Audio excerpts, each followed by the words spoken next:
novamente com vocês para darmos continuidade a mais uma edição do André Cantuária Midnight. Hoje contamos com a presença do professor Manhães. O professor Manhães é graduado em administração, tem mestrado em administração pela UF e doutorado em engenharia pela UFRJ. Além disso, é pós-graduado em educação infantil.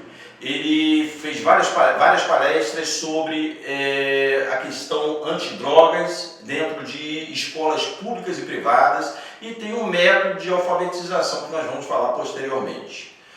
Professor Manhães, hoje nós temos uma preocupação muito grande com a educação na sociedade brasileira. Uma das grandes preocupações que nós atentamos é para o fato de que nós pagamos os nossos tributos para termos uma educação de qualidade pública e, no entanto, nós somos obrigados ainda assim a contribuir pagando para as instituições privadas. Há uma crítica muito grande em relação ao ensino público no Brasil. O senhor compartilha dessa imagem? Qual a sua visão e o que poderia ser feito para melhorar a educação pública no Brasil? Primeiro, bom dia. Bom dia. Obrigado aí pela oportunidade, né? Primeiro, o mundo tem indicadores educacionais, então não é uma opinião, é um fato, né? Os indicadores mostram, né, como é que está a educação brasileira no nível público e no nível privado, na esfera pública e na esfera privada, né? Então, isso aí não é um achismo, isso é um indicador, né?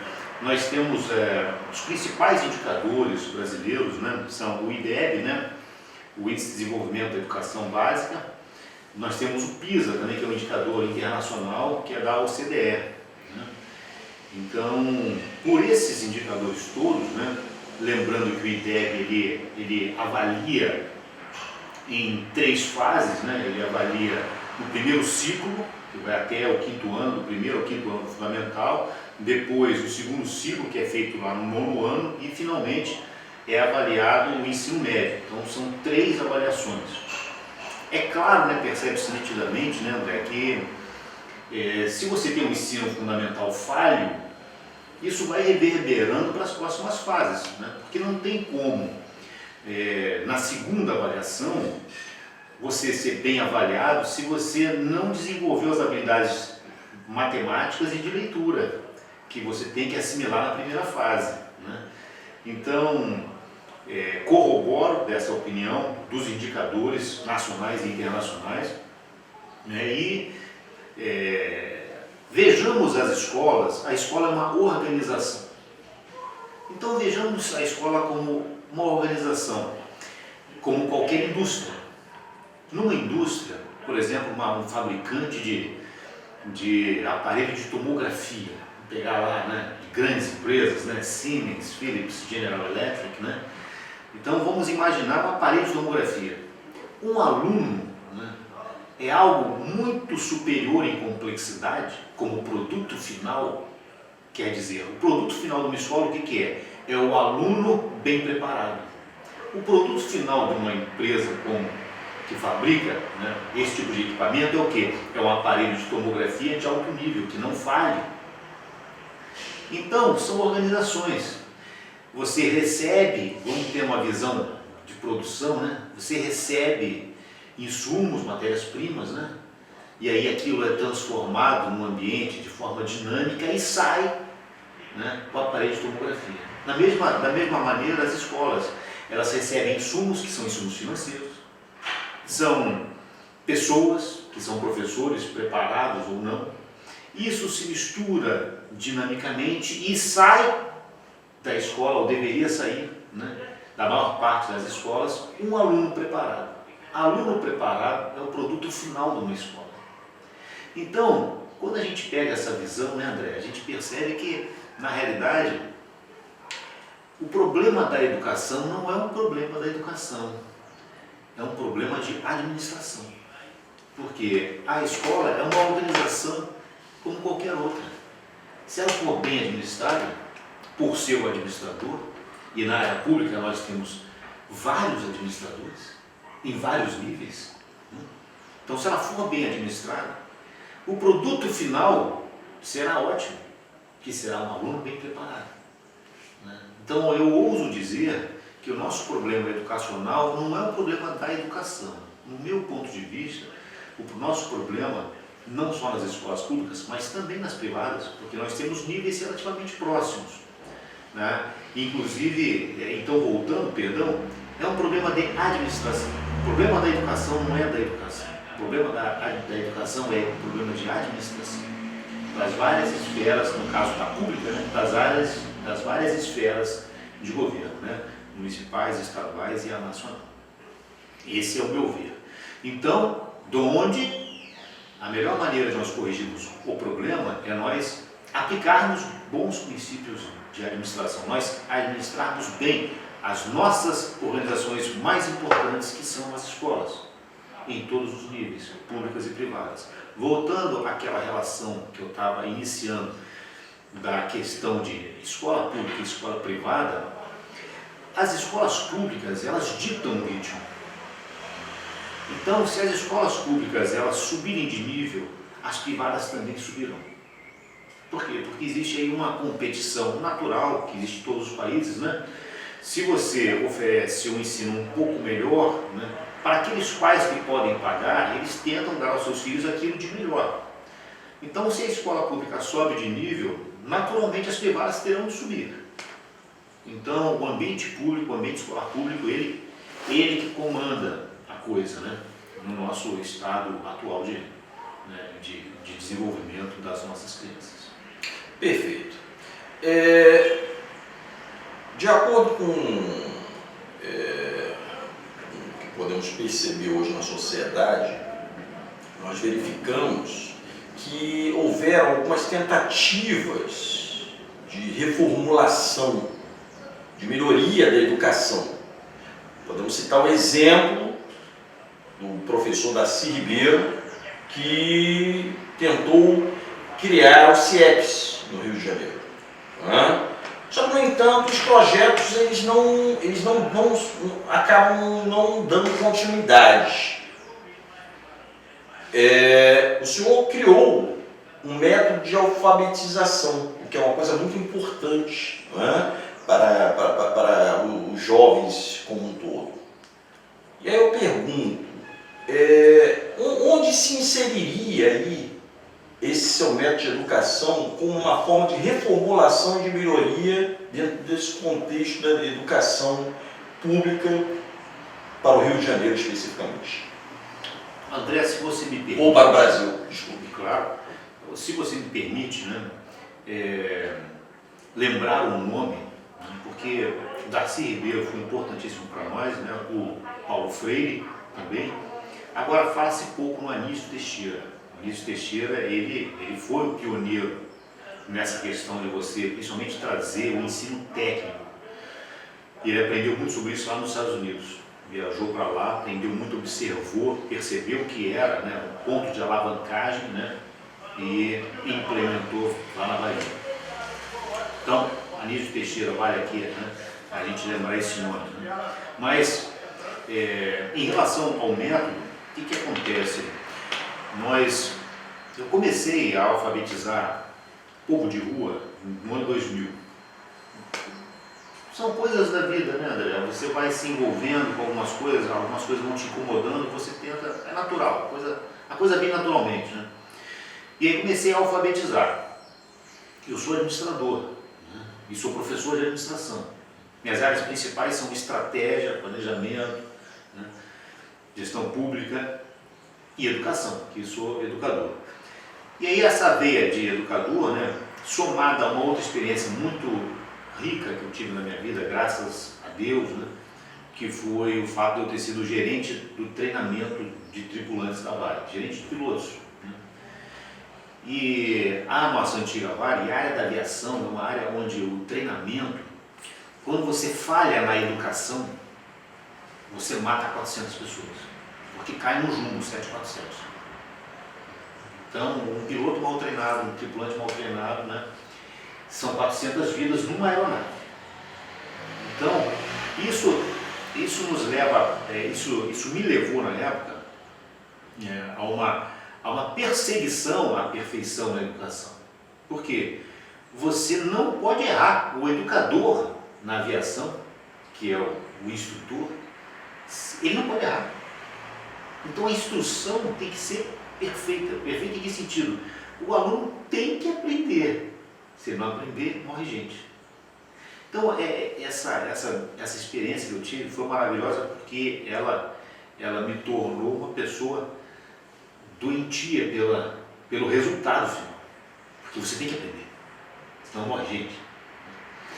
Então são coisas que não são mérito meu, tá, André? São mérito da vida. Né?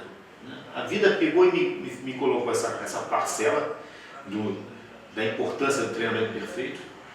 A vida me colocou do lado da formação de povo de rua e a vida me colocou também a administração. Porque a administração faz parte desse tripé que gerou o método. Porque o sangue do administrador é o da utilidade. A administração vem de manage é conseguir, manager é aquele que consegue. Manager é aquele que consegue. Então, a sua função é conseguir. Então, você junta a utilidade. Você tem que ser útil. Né? Você vai e pergunta, cadê o resultado? Mas cadê o... caramba, meu amigo, cadê o resultado? Então, isso é a essência do administrador. Então, juntando a essência do administrador com o treinamento em aviação, com a questão da alfabetização, isso fez, né? Porque talvez se eu, André, eu tivesse... não podemos culpar os nossos professores, né, porque eu não estou preso a nenhum sistema. Eu não sou fiscalizado por um diretor escolar. Então, isso também me permitiu, porque nós temos excelentes professores que com certeza criaram outros métodos de alfabetização. Eu tenho um colega aqui, professor de português que eu conheci, que ele criou um método que alfabetiza em 45 dias. Então nós temos boas iniciativas, gente querendo fazer coisa boa, só que o sistema não as permite. Porque tem lá uma direção que vai falar, não sai daqui, não mexe aqui, e ficam presos. Então tem muita gente boa que não pode se mexer. Bom, mas voltando então à sua pergunta, né? E aí comecei a ter esse processo. Aí veio a visão da administração, veio a visão do gerente de treinamento da Vale. Mas peraí. Veio algum conhecimento que eu tenho em filosofia, e aí nasceu um método, que é um método descartiano, baconiano, monofônico, né? Vou dar só um exemplo, tá, André? Porque realmente o método é uma coisa muito grande para eu conseguir passar para vocês agora. Mas só para dar um exemplo. Descartes, né, no seu discurso do método, ele coloca uma pérola de como é que a gente resolve problemas. Então, para Descartes, como é que você resolve um problema? Você corta o problema em várias partes, né, e começa a resolver as partes que são mais fáceis primeiro, para depois você ir evoluindo para as partes complexas. Né? Muito bem. E aí, o que aconteceu diante disso? Mas espera aí, vamos ver o abecedário, né? E a gente vai pegar a terceira letra, a letra C. E todas as escolas, né, não só brasileiras, muitas no mundo inteiro, seguem de A a Z. Então, primeiro fazem a A, depois fazem a B, depois fazem a C. Só que o C é uma letra que tem fonemas, que a gente poderia dizer que é uma letra hipercomplexa. Porque na letra C você tem 5 fonemas. Então por que eu vou ensinar a letra C primeiro? Então só de você pegar Descartes, você já... Peraí, isso está contra o básico do aprendizado. Porque o básico do aprendizado é você aprender as coisas mais fáceis primeiro. De cara. Sem precisar fazer um PhD lá na Austrália, não, de cara, pegando Descartes ali e dividindo o problema em problemas menores e atacando primeiro os mais fáceis. Então, já começa por aí. E aí o método foi se desenvolvendo, né? E hoje, né, ele já está lá na 10ª edição, né? Então, mas é gratuito, todo gratuito. Então, quem quiser é só entrar lá no site mariomanhaes.com.br, baixar o método, não tem que pagar nada, não tem que fazer cadastro, não tem banco de dados, não tem nada disso, não tem pegadinha. Porque eu tenho alguns livros publicados, né, André, mas eu não consigo ganhar dinheiro com educação. Então, 20 livros publicados, né? Isso, 20 livros publicados e eu não consigo ganhar dinheiro com os livros de educação, né? Principalmente com esse que é o método de alfabetização. Então esse é o método lúdico, né? Tem dois jogos, né? E uma parte de instrução, 2 jogos e a parte de leitura e um método dividido em 7 níveis. Né? E ele foi evoluindo, né? O meu aprendizado, por quê? Porque eu juntei Bacon, Descartes, o trabalho em campo, né? Então ao todo foram mais ou menos 240 pessoas já que passaram por esse método, e hoje nós temos flexibilizadores, né, em várias comunidades. Então eu trabalho com pessoas que sabem ler e escrever, nós chegamos lá com uma equipe, ensinamos o método que é extremamente simples, para que elas façam a flexibilização. Em troca disso a gente ajuda com uma comida, alguma coisa, às vezes até algum dinheiro, né? Mas é que se você também não fizer isso, é difícil. Às vezes é difícil você encontrar uma mãe que queira ensinar o filho sem ganhar nada. Você tem que dar para ela ensinar o filho.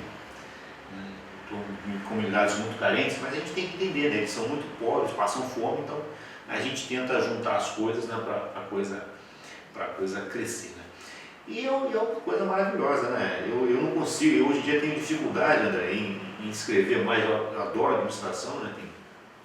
Tem muita coisa escrita na área de ADM, mas quando você se depara com a coisa mais importante do mundo, que é ensinar uma criança a ler, ou um adulto a ler, as outras coisas começam a ficar pequenas, né? Meu Deus do céu, porque você sabe, né? Você sabe o impacto, né, de um ser humano aprender, né? Abre o mundo para ela, então. Mas é isso, então tá lá o método, é só baixar, tá, gente? Quem quiser, e aguardo as críticas também dos meus amigos professores. Conversei muito com alguns professores, me ajudaram aqui e ali, então. Mas muito trabalho de campo, né? Então tem questões de fonética, tem muitas coisas interessantes. Por exemplo, P mais A é um método monofônico. Quando a gente fala P, eu vou fazer uma brincadeira, André, se me permitir, tá? Mas claro, fica tranquilo. Eu vou fazer uma brincadeira contigo. Vou perguntar para você, P mais A. Tá. Pois é, olha que interessante. P mais A é PEA. Por quê? Porque a gente ensina as crianças, na Europa não acontece isso, na Europa eles gastam muito mais tempo, eles gastam meses ensinando a primeira fonética da letra. Aqui a gente passa, infelizmente em muitas escolas, o ano inteiro ensinando o nome da letra. O nome da letra P é P, só que para a criança ela não consegue distinguir o nome do fonema. No nosso método a gente não ensina o nome da letra, a gente ensina o fonema. Então a gente ensina. A gente ensina o nome. Porque se você ensina o nome P, na hora que você junta o P e o A criança tem que desconstruir. Porque quando você junta o P com A, para ela é PEA. Porque ela acha que o nome da letra é o som que ela tem que fazer. Então se você junta o P e o A, ela vai ler PEA. Ela não vai ler papo. Perfeito. Então você tem que desconstruir. Mas é por aí papo para mais de metros, né, André? Bom, é interessante esse trabalho que comentou a respeito das comunidades, o trabalho junto às comunidades carentes. Agora, gostaria até de poder abordar agora nesse próximo trecho um pouquinho mais sobre ele, seria interessante, mas eu vou complementar com mais um questionamento que é o seguinte, em relação ao aspecto da profissionalização. Hoje a educação, o jovem que sai, principalmente da escola pública, ele sai, digamos, se ele terminar o ensino médio, ele sai com o ensino médio, mas sem uma profissão. E nós sabemos que o mercado hoje, a cada dia que passa, ele se torna mais competitivo, ele precisa da profissionalização desse jovem para que ele saia preparado para ser assimilado pelo mercado de trabalho. Será que não seria necessário uma readequação como forma de que cada jovem, quando saísse da escola, com o segundo grau, porque muitos não conseguem chegar ao nível superior, muitos não conseguem terminar nem o segundo grau, no ensino médio, quanto mais chegar ao ensino superior, então não seria interessante que esse jovem, quando saísse da escola pública, obrigatoriamente tivesse que ter uma profissionalização, ter uma profissão para ter possibilidade dentro do mercado de trabalho? André, você está colocando uma pergunta aí, né, extremamente importante em ser bem respondida, porque o impacto dela é simplesmente o desenvolvimento da nossa nação. Só isso. Então, vamos entender o seguinte, qual é o momento do Brasil? Qual é o momento do Brasil em relação à educação? Eu diria que o momento do Brasil é o momento do ensino técnico. Por quê? Nós ainda temos, né, um longo curso até chegar no nível do Reino Unido, né? Na Inglaterra, que é uma excelência em pesquisa. Mas veja você, muitas empresas deixam de se instalar em alguns municípios, eu não posso citar nomes aqui para não prejudicar nenhum município, mas tem um município aqui muito próximo de nós, que em termos logísticos, ele é maravilhoso para a instalação de uma empresa, que eu já ouvi de gerentes, diretores, né, dizendo, olha, eu não consigo me instalar lá, porque lá não tem mão de obra preparada. E lá seria, logisticamente, o melhor ponto para me instalar. E a gente está falando de coisa básica. Tá? E a principal carência, a necessidade dessa empresa, e dessas várias empresas, é a capacidade técnica. São técnicos de eletrônica, de telecomunicações, de informática, de mecânica, mecatrônica, né? Parte técnica, né? A base, o mínimo de especialização.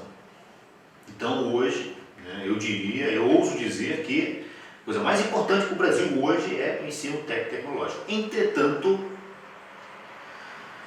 é muito importante a gente dizer o seguinte, eu trabalhei com implantação de cursos técnicos, né? Trabalho no Cefet, EIJ, sou professor do Cefet, EIJ, que é a Escola Técnica, a antiga Escola Técnica Nacional, né? Tem mais de 100 anos de existência. Então o que acontece, André? A gente não consegue fazer do aluno um bom técnico por causa da fragilidade, por causa do nível em que ele se encontra no ensino regular fundamental. Então nós estamos, então mais uma vez a gente volta a olhar para a alfabetização para a fundamental. Por quê? Não adianta, André, a gente pegar e oferecer cursos técnicos para quem não sabe somar fração. Na hora que ele chegar no primeiro ano do ensino médio, que vai ser técnico em eletrônica, em mecânica, ele vai ter que fazer o mínimo de cálculos. E ele não está sabendo somar fração. Ele não está sabendo o básico de radiciação, de potência. Caramba, não dá. Não tem condição. Então, recapitulando, desculpe eu recapitular, ensino técnico é aquilo de que mais precisa o Brasil neste momento. Só que pré-requisito para o ensino técnico, uma boa base fundamental. Emergência nacional, o fundamental forte, para ontem. Não adianta você botar dinheiro, a administração, vendo novamente a escola, né, ou as escolas como organizações, é a sabedoria da administração. Você colocar o dinheiro no lugar certo. Tem uma verba para a educação. Só que aí entra o problema com o qual lidam os administradores, os gestores, né, que é como você tomar decisões, onde colocar o dinheiro para que ele gere melhores e maiores frutos. Eu vou complementar agora um questionamento que reflete até a realidade que nós estamos vivenciando hoje em relação à Covid-19, né? Os investimentos realizados em pesquisas no Brasil. Né? Nós temos mais alguns minutos ainda no programa. Eu gostaria que o senhor comentasse, dentro do possível, nos próximos 2 minutos, aí sobre a realidade da pesquisa dentro das universidades hoje brasileiras, os investimentos são realizados, os reflexos disso, conforme nós podemos ver hoje dentro da ciência aí, para o desenvolvimento de novas vacinas em relação à Covid e outros fatores. Eu sei que o que eu vou falar agora desagrada algumas pessoas, mas nós temos que pensar, senhoras e senhores, que nós precisamos desenvolver a nossa nação. E desenvolver o Brasil significa você tomar decisões, você fazer escolhas, você optar por esse ou por esse caminho. É muito fácil a gente falar aquilo que todo mundo fala. A gente tem que aumentar a verba de pesquisa. É claro que a gente tem que aumentar. Agora, você comparar o Brasil com um país como a Alemanha, que tem dinheiro sobrando, aí a tua decisão já fica mais difícil, né, gente? Porque aí você pensa, eu boto dinheiro aqui ou eu evito que as pessoas sejam alfabetizadas? Eu vou focar, eu tenho lá 10 reais, vamos fazer uma conta simples, né, André? Eu tenho lá 10 reais. Você coloca dos 10 reais, quanto você vai colocar em pesquisa e quanto você vai colocar na alfabetização? Porque é muito fácil a gente falar que tem que colocar dinheiro em pesquisa. O difícil é você pensar e enfrentar essa situação. Vamos supor que agora você seja o decisor ou a decisora e coloque isso na tua frente. Aí fica mais difícil, né? Porque aí você vai ter que tomar decisões. Então, o que é mais importante para o Brasil? Não vamos deixar de investir em pesquisa. Claro, vamos investir, mas temos que nos deparar com essa escolha. E dentro da pesquisa, mais uma vez, a alocação melhor do recurso. Então vejamos, o que gera riqueza para um país? Aí você voltando a mais 10 reais, você tem mais lá 10 reais. E você tem várias pesquisas, né, que estão aparecendo através dos órgãos, né, como o CNPq, certo? Então, aí desses 10 reais, você tem que pensar o seguinte: o que gera avanço tecnológico para o Brasil, o que gera melhores vendas, melhoramento industrial, tá? O que é melhor para o crescimento nacional? Aí desses 10 reais, você tem um programa de pesquisa em filosofia e você tem um programa de pesquisa em medicina Covid. E agora, onde é que você bota os 10 reais? Como é que você divide esses 10 reais? Então, falar sem a gente colocar todos os problemas na mão do decisor é muito fácil. Agora, na hora que você vai pegar e fazer as contas, você tem que priorizar tudo. Tudo tem que estar. Você tem que priorizar se vai ser fundamental, médio, pesquisa, e dentro da pesquisa quanto vai ser, e todos têm que ser atendidos. E o que melhora mais isso do que tudo? É você evitar a corrupção, porque assim sobra muito mais dinheiro para todos os níveis também, que é um dos maiores problemas nacionais. Professor Manhães, vou dar 30 segundos para o senhor dar um recado. Deixar um recado para os telespectadores. Bem, senhoras e senhores, aprender a ler é a coisa mais importante da face da Terra, né? A gente precisa muito da ajuda da família, né? Porque já perceberam os países desenvolvidos que a família é fundamental, principalmente para esse ciclo inicial. Então vem aqui um apelo aos pais, né, que acompanhem, né, que vigiem as crianças, que fiscalizem as escolas, né? A escola sem a família, já descobriram isso em todos os países desenvolvidos do mundo. Os países mais desenvolvidos são aqueles onde a família tem um papel crucial de fiscalização e acompanhamento das crianças, principalmente na fase inicial da educação. Professor Manhães, é um prazer imenso termos hoje em nosso programa. Esperamos poder contar com sua presença em futuras edições. Obrigado. André Cantuária, Midnight, TVC Rio.